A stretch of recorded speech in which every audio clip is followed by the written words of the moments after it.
Welcome to the Middle East AI News Minute by Carrington Malin for Monday, August 5th. Your 1-minute daily briefing brought to you by OnDemand, Turbocharged AI Product Development and Integration.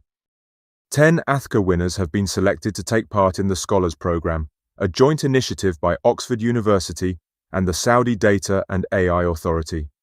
The students were among 300 finalists in AthCA, the National Olympiad for Programming and Artificial Intelligence, which concluded in April.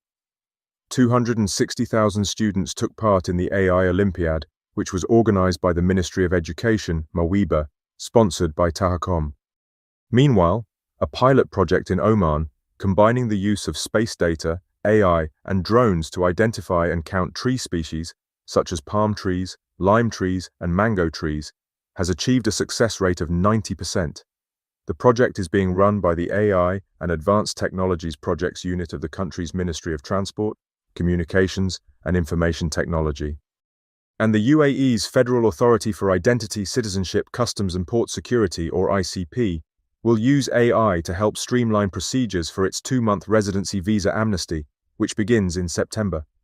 Tens of thousands of people are expected to take advantage of the amnesty, which allows residents with lapsed visas to resolve their status or leave the UAE without fines. These were today's top Middle East AI news stories, brought to you by OnDemand. See my weekly news digest for more stories and useful links. Thanks for listening.